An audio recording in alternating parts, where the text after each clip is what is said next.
وبركاته. الحمد لله نحمده ونستعينه ونستغفره ونؤمن به ونتوكل عليه ونعوذ بالله من شرور أنفسنا ومن سيئات أعمالنا.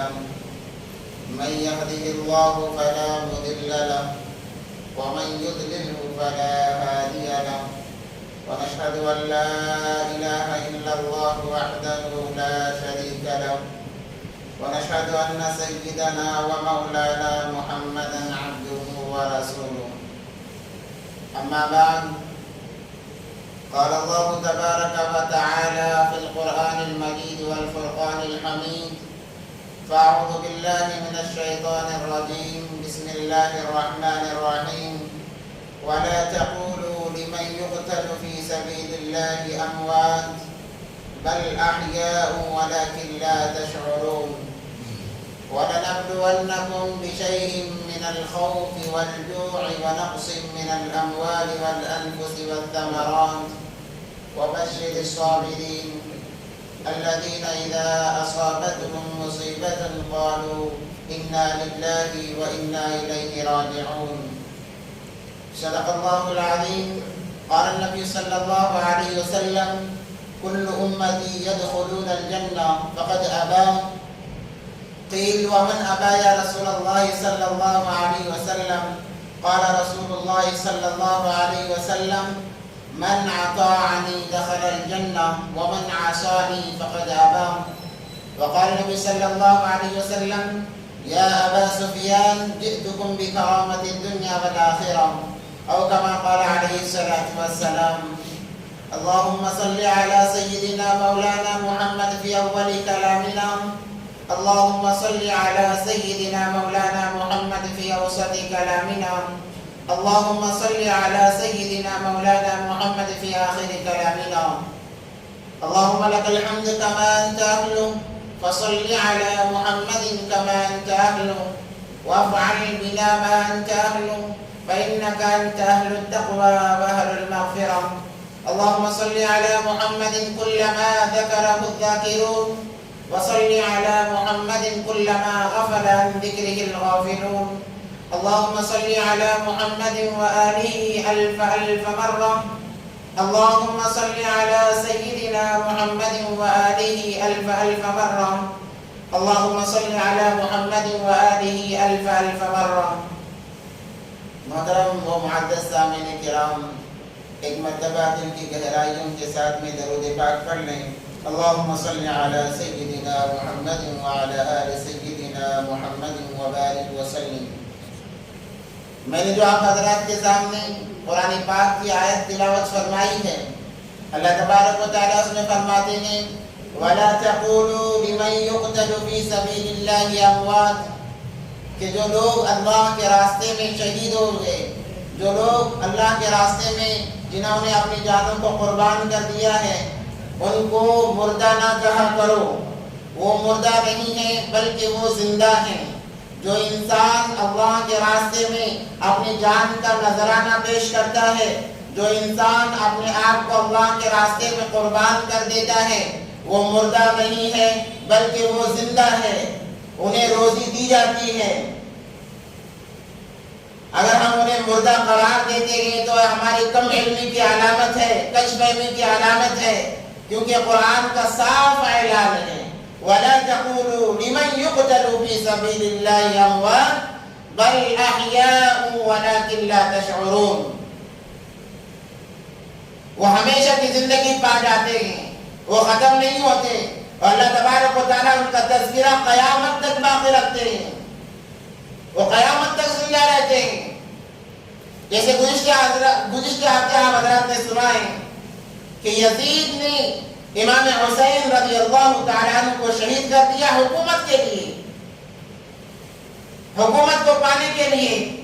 وہ یہ سمجھ رہا تھا کہ میں امام حسین کو شہید کر کے ان کو اپنے راستے سے ہٹا کر، کیونکہ امام حسین یزید کے ہاتھ پر بیعت کرنے کے لیے تیار نہیں تھے، تو وہ یہ سوچ رہا تھا کہ امام حسین کو اپنے راستے سے ہٹا کر میں ہمیشہ کی حکومت پا لوں گا.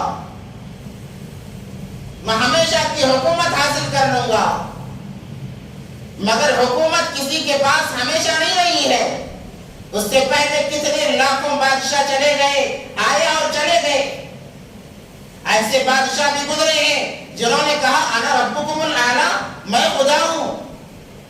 شداد کا آپ تذکرہ سنتے ہیں, کتنا بڑا بادشاہ تھا.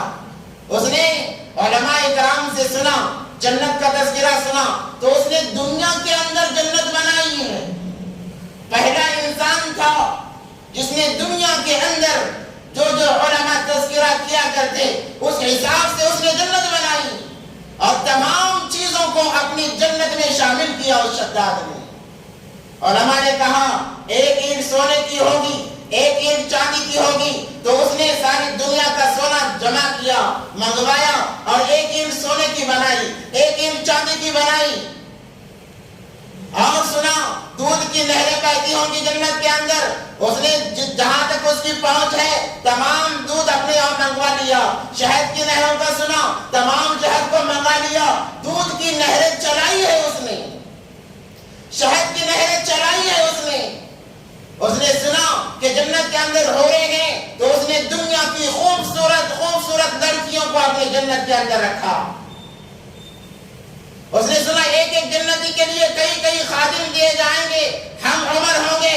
تو اس نے نوجوانوں کو چنا, ہم عمر نوجوانوں کو چنا, اپنے جنت میں رکھا, بتانے کے لیے کہ میں بادشاہ ہوں, حکومت میری چلے گی. تفصیل میں جانا نہیں ہے. کیا معاملہ بنا؟ جنت جب بن کر تیار ہو گئی, جنت جب مکمل ہو گئی, اب بڑے شان و شوکت سے جنت دیکھنے چلا گئے, جنت کا دیدار کرنے چلا گئے. جنت کے قریب پہنچا اور اپنے گھوڑے سے اتر رہا ہے. ایک پاؤں گھوڑے پر ہے اور ایک پاؤں جنت کے دروازے پر رکھا ہوا ہے. اسرائیل علیہ السلام دوڑتے ہوئے آئے فقیر کے لباس میں, کہنے لگے بادشاہ سے ملنا ہے. وزیروں نے روکا, کہنے لگے ہمیں ابھی ملنا ہے, اسی وقت ملنا ہے, کوئی روک نہیں سکتا. ہنگامہ برپا ہوا. بادشاہ نے دیکھا کیا معاملہ ہے, کوئی فقیر آپ سے ملنا چاہتا ہے. خوشی کا عالم تھا بادشاہ کے لیے. بادشاہ نے کہا کہ آج میں بہت زیادہ خوش ہوں, آج کسی کو میں مایوس نہیں کرتا, بھیج دو میرے پاس میں. وہ فقیر دوڑتا ہوا آیا اور کہنے لگا آپ سے بات عرض کرنی ہے. کہا کہ کیا بات کرنی ہے؟ ذرا کان تو نیچے کیجئے, آپ کے کان میں بات کرنی ہے. تو بادشاہ نے کہا یہ تو میرے شان کے خلاف ہے, مگر آج میں خوش ہوں, میں کسی کو مایوس نہیں کروں گا. اس نے کان جھکایا. اسرائیل علیہ السلام نے کہا کہ میں ملک الموت ہوں, میں ملک الموت ہوں. یہ حیران ہو گیا, پریشان ہو گیا, پسینے میں شرابور ہو گیا. کہنے لگا جب اسرائیل آتے ہیں خالی کبھی نہیں جاتے, اب میرا وقت آ چکا ہے, میں مرنے والا ہوں. التجا کرنے لگا, اے اسرائیل ہاتھ جوڑتا ہوں, مجھے اتنی مہلت دے, میں نے اتنی محنت سے جنت بنائی ہے, اپنی حکومت میں نے جنت بنائی ہے, اتنی مہلت دے تاکہ میں اپنی جنت کو ایک نظر دیکھ سکوں.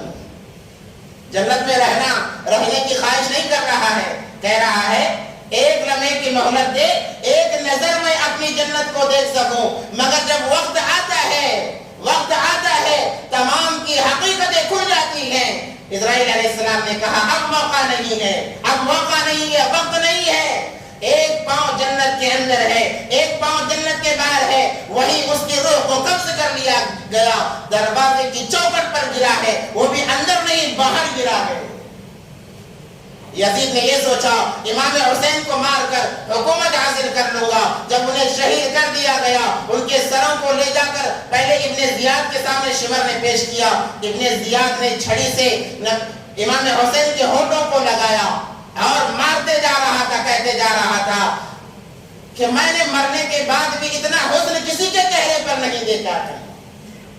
کیا حسین چہرہ ہے, کیا خوبصورت چہرہ ہے کہ مرنے کے بعد بھی یہ انجام حسن کا.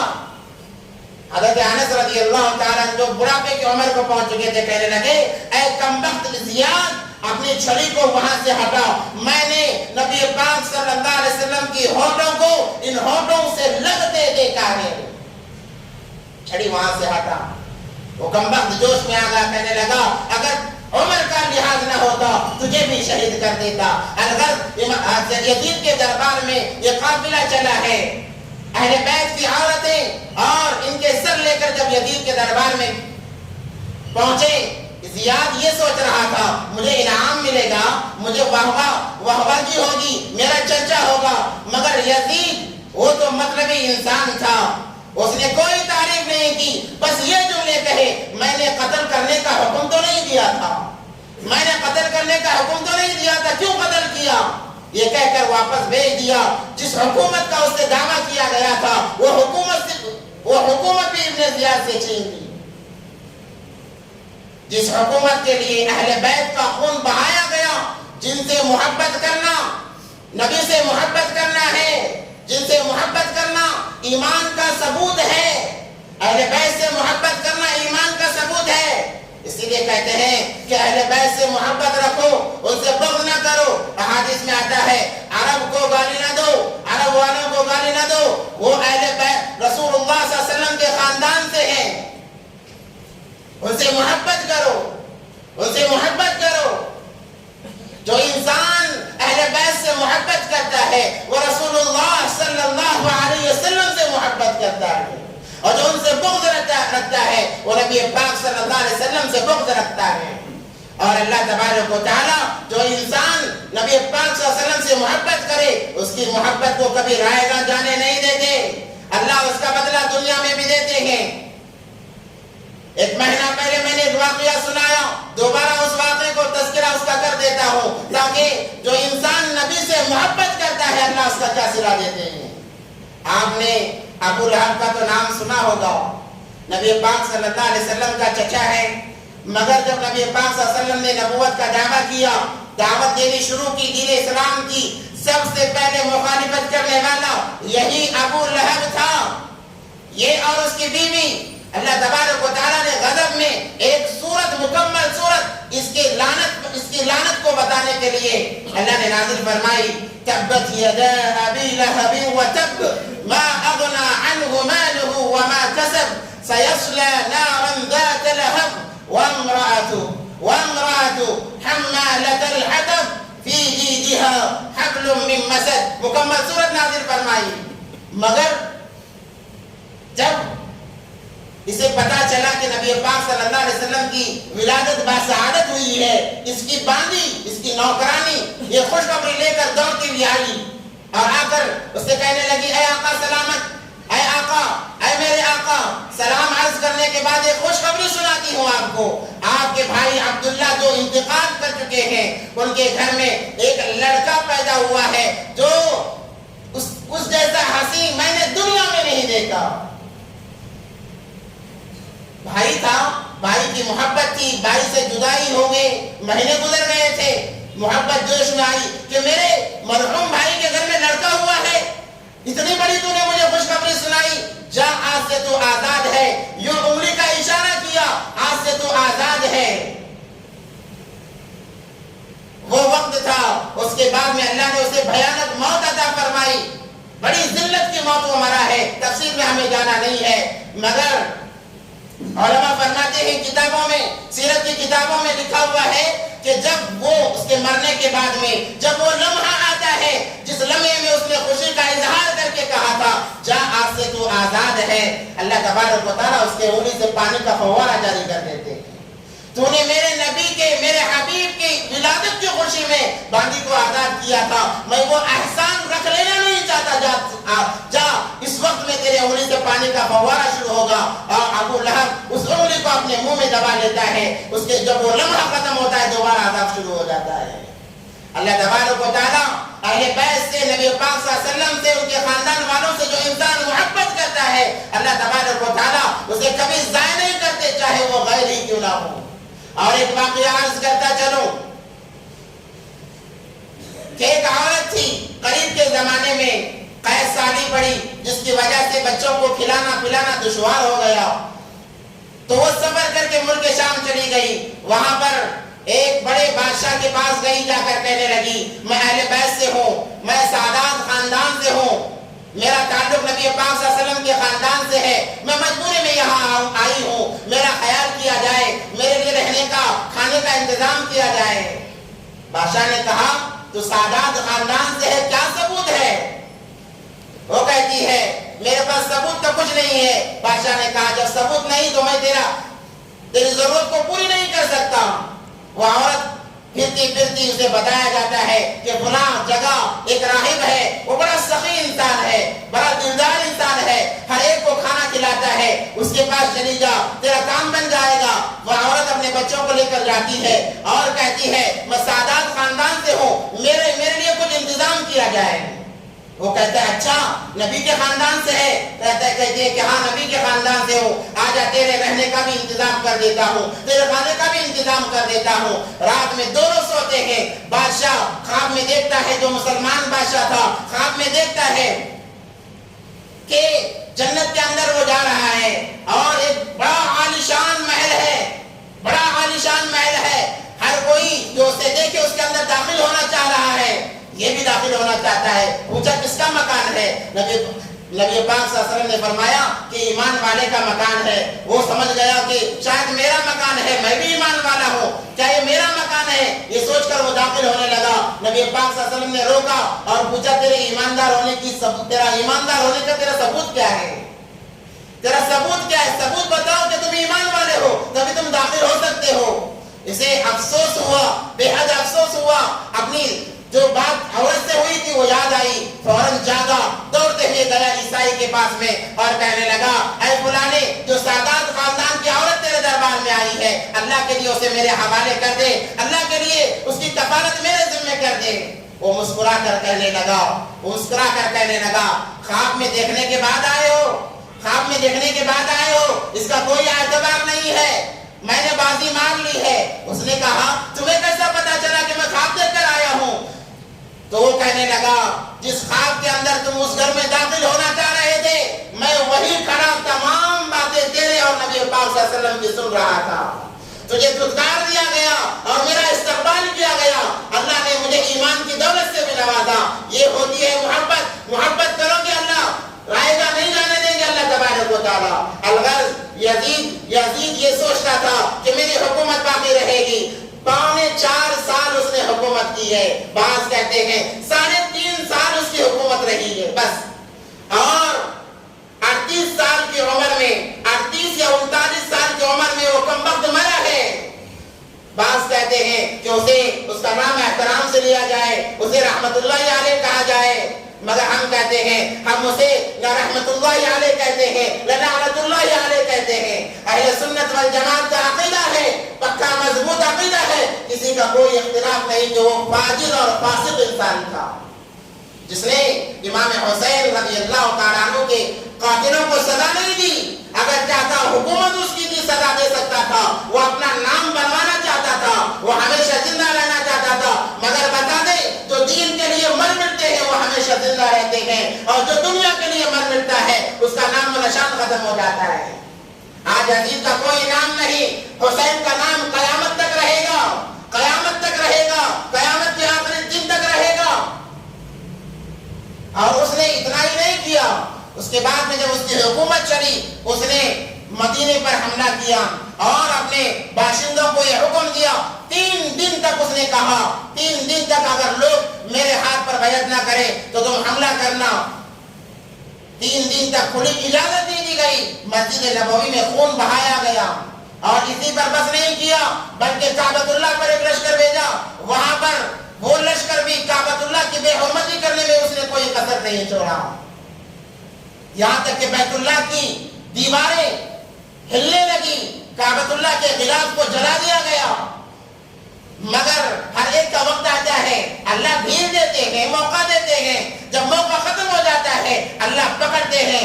اللہ کی پکڑ ایسی خطرناک ہے، کوئی انسان اس سے بچ نہیں سکتا۔ یہاں کعبۃ اللہ کی بے حرمتی ہو رہی ہے، ہلکا بخار آیا، علاج کرانے پر علاج نہ ہوا، جیسے جیسے کعبۃ اللہ کی بے حرمتی ہوتی گئی، اس کی زندگی ختم ہوتی گئی، وہاں بے حرمتی ہو رہی ہے، اسی حالت میں اس کی موت آئی ہے، اسی حالت میں یہ مرا ہے۔ 3.5 سال اس نے حکومت کی ہے، اس لیے کل قیامت کے دن جو وعدے کے لیے دین کو خراب کر دیتے ہیں، بگاڑ دیتے ہیں، وہ کہیں گے ما اغنا عنی مالیا ہلک عنی سلطانیہ، اے اللہ ہمارے مال نے ہمیں برباد کر دیا، ہمارے مال نے ہمیں برباد کر دیا، ہماری حکومت، جس حکومت کے نشے میں ہم نے یہ سب کام کیے اس حکومت نے ہمیں برباد کیا۔ ہلک عنی سلطانیہ، ایک آواز آئے گی خذوہ فغلوہ، اے فرشتوں جاؤ اسے جبڑوں کے بل پکڑو، ثم الجحیم صلوہ، اور اس کے جبڑوں میں زنجیر ڈال کر کھینچا جائے اور اسے کھینچ کر جہنم کے اندر ڈال دیا جائے، کیونکہ اسے مہلت دی گئی تھی مگر یہ ناکارہ بنا رہا، اس مہلت کو غنیمت نہیں سمجھا، اس لیے جو حکومت کے نشے میں ظلم کرتے ہیں خدا نہ باز آ جائیں۔ یزید کا معاملہ اتنا ہی بدترین ہوا، ابن زیاد اس کو بھی اللہ نے نہیں بخشا، جس جگہ امام حسین کو شہید کیا گیا انہی لوگوں نے اس کا ساتھ چھوڑ دیا اور انہی لوگوں نے اسے بھی موت کے گھاٹ اتار دیا گیا۔ شمر کو بھی انہی لوگوں نے موت کے گھاٹ اتارا۔ یہ تمام کے تمام ذلت کی موت مرے ہیں، ان کا انجام بہت برا ہوا ہے۔ اللہ تبارک و تعالیٰ موقع دیتے ہیں، اس موقع کو یہ نہ سمجھے کہ یہ موقع ہمیشہ باقی رہے گا، یہ دنیا ختم ہونے والی ہے، یہ دنیا ختم ہونے والی ہے۔ کامیاب انسان وہ ہے جو اللہ سے محبت کرے، رسول اللہ صلی اللہ علیہ وسلم سے محبت کرے، ان کے سنتوں سے محبت کرے۔ اسی لیے میں نے جو حدیث مبارکہ پڑھی، کل امتی یدخلون الجنہ، تمام میری امت جنت میں داخل ہوگی، فقد ابا، مگر جس نے انکار کیا۔ صحابہ نے پوچھا اللہ کے نبی پاک صلی اللہ علیہ وسلم، قیل ومن ابا یا رسول اللہ صلی اللہ علیہ وسلم، اللہ کے نبی جنت میں جانے سے کون انکار کر سکتا ہے؟ ہر کوئی چاہے فاجر بھی ہو فاسق بھی ہو وہ کہتا ہے کہ میں جنت میں جاؤں، اس کا خیال ہوتا ہے کہ میں جنت میں چلا جاؤں، جنت میں کون جانے سے انکار کر سکتا ہے؟ نبی پاک صلی اللہ علیہ وسلم نے فرمایا من اطاعنی دخل الجنہ، جو میری اطاعت کرتا ہے وہ جنت میں داخل ہوگا، ومن عصانی فقد ابا، اور جس نے میری اطاعت سے انکار کیا، منہ موڑا، گویا کہ وہ یہ کہہ رہا ہے کہ وہ جنت میں جانا نہیں چاہتا، وہ جنت کا انکار کر رہا ہے۔ تو عقلمند انسان وہی ہے جو اللہ سے محبت کرے، رسول اللہ صلی اللہ علیہ وسلم سے محبت کرے، اہل بیت سے محبت کرے، نبی پاک صلی اللہ علیہ وسلم کی سنتوں سے محبت کرے۔ دین نے ہمیں یہی تعلیم دی ہے، ہمارا دین یہی سکھاتا ہے، اور یہاں تک بھی ہے جس جگہ ہم قیام کرتے ہیں اس جگہ کا بھی احترام، اس جگہ سے بھی ہمارے اوپر محبت کرنا ضروری ہے۔ نبی پاک صلی اللہ علیہ وسلم جب مکہ سے جانے لگے کہنے لگے اے کعبہ کیا تیری شان ہے، تو کتنا پیارا ہے، تو کتنا پیارا ہے، تجھے چھوڑنے کو میرا جی نہیں چاہتا، مگر اگر میری قوم مجھے یہاں سے نہ نکالتی میں تجھے چھوڑ کر کبھی نہ جاتا۔ یہ حسرت بھرے الفاظ سے نبی پاک صلی اللہ علیہ وسلم کے کہ اگر میری قوم مجھے نہ نکالتی میں تجھے چھوڑ کر کبھی نہ جاتا۔ بڑی حسرت کے ساتھ نبی پاک صلی اللہ علیہ وسلم مدینہ المنورہ گئے، جب وہاں جا کر قیام کیا، اپنی مسکن گاہ اس کو بنا لیا، تو کبھی مدینے کو نہیں چھوڑا اور کہا اے اللہ مدینے کے ذرے ذرے میں برکت دے، مدینے کے ذرے ذرے میں برکت دے۔ اللہ نے برکت دی، نبی پاک صلی اللہ علیہ وسلم کی یہ دعا کا اثر ہے۔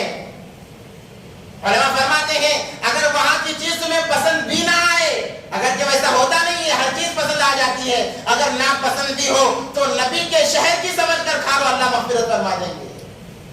اللہ مغفرت، یہ تاثیر رکھی اللہ تبارک و تعالیٰ نے۔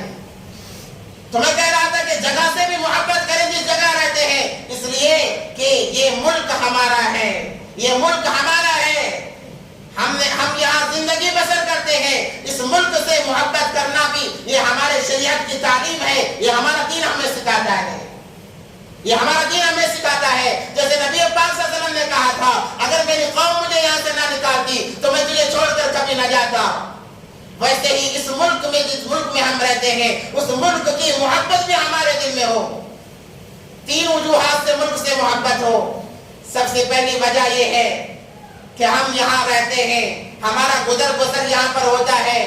دوسری وجہ یہ ہے کہ سب سے پہلے انسان کو حضرت آدم علیہ السلام کو اللہ نے دنیا میں بھیجا، وہ جگہ ہندوستان تھا، وہ جگہ ہندوستان، اور انسانیت ترقی کرتی گئی، انسانیت بڑھتی گئی، وہ جگہ ہندوستان۔ اور تیسری وجہ یہ ہے کہ اس ملک کو آزاد کرانے کے لیے ہمارے اکابرین علماء کرام نے اپنے خون کو پسینے سے زیادہ بہایا ہے۔ تین وجوہات سے انسان کو اس ملک سے محبت کرنی ہے۔ آج ہم دنیاوی معاملے میں بہت پیچھے ہیں، جیسے دین کے معاملے میں پیچھے ہیں، دنیاوی معاملے میں بھی ہم پیچھے ہیں۔ ہم یہ کہتے ہیں جیسے ہی آزادی کا معاملہ آتا ہے اس لیے بات چھیڑ دیا کیونکہ 15 اگست آنے والا ہے، خوشی مناتا ہے ہر کوئی، اب تو آواز بھی لگائی جا رہی ہے کہ گھر گھر جھنڈا لہرایا جائے، جس کے اندر کوئی حقیقت نہیں ہے۔ یہ ملک جمہوری ملک ہے، جمہوریت کا قیام یہاں روز اول سے ہوا ہے، تو جیسے اس ملک کا نام آتا ہے، آزادی کا نام آتا ہے، ہم یہ سوچتے ہیں، حالانکہ ہمارے بچوں کو بھی یہی سکھایا جاتا ہے، چند گنے چنے ناموں کو پیش کیا جاتا ہے، گاندھی جی کا نام پیش کیا جاتا ہے، جواہر لال نہرو کا نام پیش کیا جاتا ہے، امبیڈکر کا نام پیش کیا جاتا ہے، ہمیں انکار نہیں ہے، مگر حقیقی تاریخ کسے معلوم ہے؟ حقیقی تاریخ پر پردہ ڈالا گیا ہے، حقیقی تاریخ سے مسلمانوں کو دور رکھا گیا ہے، اور کبھی ہم نے بھی کوشش نہیں کی ہے، ہم نے بھی کوشش نہیں کی کہ تاریخ حقیقت میں تاریخ کیا ہے، ہم نے جاننے کی کوشش نہیں کی ہے، جس کی وجہ سے ہمارے اکابرین کی قربانیوں سے ہم ناشنا ہیں، ہمیں ہمارے اکابرین کی قربانیاں معلوم نہیں ہے۔ آپ جائیں، جا کر انڈیا گیٹ پر دیکھیں، وہاں ملک کے لیے جنہوں نے لڑا 10,000 سے زائد نام مسلمانوں کے ہیں، مگر آج مسلمانوں کو کیا کہا جا رہا ہے؟ یہاں سے نکل جاؤ، فلاں جگہ چلے جاؤ، یہ تمہارا ملک نہیں ہے۔ ہم کہتے ہیں ملک کی ابتدا ہی ہم سے ہوئی ہے، اس ملک کی ابتدا ہی ہم سے ہوئی ہے۔ حضرت آدم علیہ السلام نے ہندوستان سے 40 حج کیے ہیں، پیدل چل کر 40 حج کیے ہیں، تو ہمارے دادا یہاں پر پہلے آئے ہیں، گویا کہ ہندوستان کا مسلمان اصل وارث ہے ہندوستان کا، مگر کیا پیش کیا جا رہا ہے کہ تمہیں ہم نے موقع دیا ہے، تم کرایہ دار ہو، حصے دار نہیں ہو۔ ہم کہتے ہیں ہم حصے دار ہیں، کرایہ دار نہیں ہے۔ تاریخ اگر تمہیں پتا نہیں تو ہم یاد دلائیں گے تاریخ کیا ہوا تھا۔ 100 سال تک مکمل 100 سال تک صرف مسلمانوں نے اس ملک کو آزادی دلانے کے لیے لڑائی لڑی ہے۔ 1601 ہجری میں 1601 عیسوی میں انگریز اس ملک کے اندر آیا، تجارت کے نام سے واسکو ڈی گاما کے طرز پر تجارت کرنے کے لیے اس ملک کے اندر آیا، اور 1701 عیسوی تک اس نے تجارت تمام جگہ پھیلا دی۔ 1701 عیسوی سے 1740 عیسوی تک وہ 4 بڑے بڑے ریاستوں کا گورنر بن چکا تھا۔ اس کی نیت تجارت کرنا نہیں تھی، بلکہ وہ اس ملک کو اپنا غلام بنانا چاہتا تھا، اس ملک کے رہنے والوں کو اپنا غلام بنانا چاہتا تھا۔ اور اس کو سب سے پہلے بھاپنے والے ہمارے علماء کرام ہیں، حضرت شاہ ولی اللہ محدث دہلوی رحمۃ اللہ علیہ ہیں، جنہوں نے اس کی ناپاک سازشوں کو بھانپ لیا، اور اس کے خلاف سب سے پہلے آواز اٹھانے والے نواب سراج الدولہ ہیں۔ انہوں نے جب آواز اٹھائی، اپنے لشکر کے ساتھ ان انگریزوں کا مقابلہ کیا، پہلے ایک مرتبہ انہیں فتح ملی، دوسری مرتبہ انگریز غالب آ گیا، کیونکہ اس نے چاروں طرف اپنے پر پھیلا دیے تھے، پیر پھیلا دیے تھے، اب اسے ہٹانا بہت مشکل کام تھا۔ سراج الدولہ کے ساتھ کیا ہوا؟ اس کے 4 بیٹوں کو، نوجوان بیٹوں کو انگریز نے قتل کر کے ان کے سروں کو سراج الدولہ کے دربار میں پیش کیا اور کہا اگر غداری کرو گے تمہارا بھی اجر ہوگا۔ سراج الدولہ نے کہا اس ملک کے لیے 1 جان کیا ہزاروں جانیں دینے کے لیے ہم قربان ہیں، اور خود بھی میر جعفر کی غداری کی وجہ سے، میر جعفر کی غداری کی وجہ سے خود بھی سراج الدولہ شہید ہو گئے۔ اس کے بعد میں آواز اٹھانے والے شیر میسور ٹیپو سلطان شہید رحمت اللہ علیہ ہیں، جب انہوں نے بھانپ لیا کہ انگریز دن بدن بڑھتا جا رہا ہے اور اب تو یہ دین کے اندر مداخلت کرنے لگا ہے، وہ حکومت ہی نہیں کر رہا تھا بلکہ اندرونی مشین چلائی جا رہی تھی، کیا لوگوں کو عیسائی بنایا جا رہا تھا۔ جب انہوں نے بھانپ لیا تو کہا کہ اب خاموش رہنا نہیں ہے، تو انہوں نے 4 جنگیں لڑی ہیں حضرت ٹیپو سلطان شہید رحمت اللہ علیہ نے انگریز کے خلاف۔ آج ان کی سیرت کو کتابوں سے نکالا جا رہا ہے، کسی علماء کرام کے نام آپ کو کتابوں میں نہیں ملیں گے، آزادی کے نام پر ان کے خون کا چرچا کسی کتاب میں نہیں ہوگا۔ ہم بڑے مزے سے ہیں، انہی کی کتابیں پڑھ رہے ہیں اور کہہ رہے ہیں کہ ہندوؤں نے آزاد کرایا ہے، ہم منع نہیں کرتے، انکار نہیں، ان کا بھی حصہ ہے، مگر ان کا حصہ آخر میں ہے۔ سب سے پہلے آواز اٹھانے والے تو مسلمان تھے۔ شیر میسور ٹیپو سلطان شہید رحمت اللہ علیہ نے ایسی جواں مردی کے ساتھ لڑائی لڑی ہے کہ بیان کرنا مشکل. ان کا جو جنرل تھا وہ کہتا تھا مجھے اس طرف سے یعنی کرناٹک کی طرف وہ رک کر کے کہتا تھا مجھے اس طرف رک کرنے میں ایک ڈر محسوس ہوتا ہے. پوچھا گیا کیوں؟ کہ وہاں سے مجھے شیر کے دھاڑنے کی آواز آتی ہے. ایسا خوف ان کے دلوں میں طاری ہو گیا تھا. آج ان تاریخ سے ہم ناشنا ہیں. یہ تاریخ ہمیں پتہ نہیں ہے اس لیے لوگ ہمیں غدار کہتے ہیں مان لیتے ہیں اور ہم ان کے ہاں ملاتے ہیں. اس لیے کہتا ہوں سنو ایک شاعر کہتا ہے غلط الزام ہے ہم پر ہم وفاداری نہیں کرتے. غلط الزام ہے ہم پر ہم وفاداری نہیں کرتے. محبت بانٹتے ہیں ہم اداکاری نہیں کرتے. اداکاری کرنا تو ان لوگوں کا کام ہے. ہم اداکاری نہیں کرتے. اور اس ملک کو جب خون کی ضرورت پڑتی ہے ہم اپنی گردنیں کٹا دیتے ہیں. ہم غداری نہیں کرتے. مسلمانوں کے اندر غداری نہیں ہے ملک سے. وفاداری ہے جس کی وجہ سے نسل کی نسلیں تباہ ہو گئی اس ملک کو آزاد کرانے کے لیے. 100 سال تک مسلمان لڑا ہے. جب انگریز نے دیکھا کہ یہ فتنہ ختم ہونے کے لیے تیار نہیں ہے ہر کوئی آئے دن ہمارے خلاف آواز اٹھاتا ہے تو کیا کیا جائے. لندن کے اندر ان لوگوں نے مشورہ کیا اور لوگوں کو جمع کر کے مشورہ کیا کہ کیا کیا جائے. تو 2 باتیں پیش ہوئی ان کے سامنے کہ ایک تو قرآن کو ختم کیا جائے اور دوسرا قرآن والوں کو ختم کیا جائے یعنی علماء کرام کو ختم کیا جائے. اگر یہ 2 لوگ ختم ہو گئے قرآن اور قرآن والے ختم ہو گئے تو سمجھو یہ ملک ہمارا ہے. یہ ملک ہمارا ہے. تو یہ مشن چلائی ان لوگوں نے. 1757 سے لے کر 1857 کے بعد میں ایک ایسا 40-50 سال کا عرصہ ایسا گزرا ہے جو مسلمانوں پر قیامت کی طرح برسا ہے. جہاں علماء کو دیکھا جاتا انہیں پکڑ کر شاہ عبد العزیز محدث دہلوی رحمۃ اللہ علیہ نے فتوا دیا کہ انگریز کے ساتھ جہاد کرنا فرض ہے. جب فتوا آ گیا ان کی نیندیں حرام ہو گئی. اب کہنے لگے کہ جہاں علماء ملے ختم کر دیا جائے شہید کر دیا جائے. 51,000 علماء کرام کو شہید کیا گیا. دلی کے چاندنی چوک سے لے کر لاہور کی بندرگاہ تک کوئی درخت ایسا خالی نہیں تھا جس درخت پر علماء کی لاشیں نہ لٹکائی گئی ہوں. درخت کے ایک ایک ٹہنی پر کئی علماء کو لٹکایا گیا. ان کی تاریخ لکھنے والا ٹامسن کہتا ہے میں دلی کے اندر اپنے خیمے میں تھا تو میں نے دیکھا گوشت کے گلنے کی بو آ رہی ہے. میں باہر آیا آ کر دیکھا تو 40 علماء کو ننگے کر کے لایا گیا اور کہا جا رہا ہے یہ کہو کہ تم انگریز کے خلاف لڑنے کے لیے تیار نہیں ہو. اگر کہہ دیتے ہو تم آزاد ہو اگر انکار کرتے ہو جلا دیا جائے گا. علماء نے انکار کیا. 40 علماء کو دیکھتے دیکھتے وہ کہتا میرے آنکھوں کے سامنے آگ لگا دیا گیا اور 40 علماء کو لایا گیا اور کہا گیا تم اقرار کرتے ہو یا ان جیسا انجام کیا جائے. علماء نے فرمایا ہماری جانیں قربان ہے اس ملک کے لیے ہم وہ بات کہنے کے لیے تیار نہیں ہیں. تو ان علماء کو بھی ڈال دیا گیا. توپ کے سامنے علماء کو باندھ کر توپ کے سامنے رکھ دیا جاتا اور آگ لگا کر اڑا دیا جاتا. علماء کے چھیدرے اڑ جاتے. ایسے قربانی کس نے دی ہے؟ آج کے پی ایم سے پوچھا جائے آج کے سی ایم سے پوچھا جائے کہ تیرے خاندان والوں نے ایسے قربانی دی ہے؟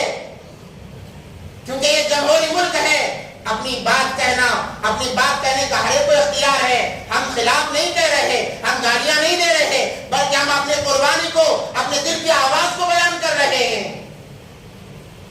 ہمیں کیوں نظر انداز کیا جا رہا ہے؟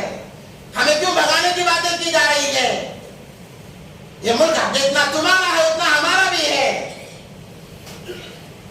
تو علماء نے اتنی قربانیاں دی ہیں جب جا کر یہ ملک آزاد ہوا ہے. اگر علماء قربانیاں نہ دیتے وہ قربانی کے لیے درس کو چھوڑ کر میدان میں نہ آتے تو یہ آج ملک آزاد نہ ہوتا.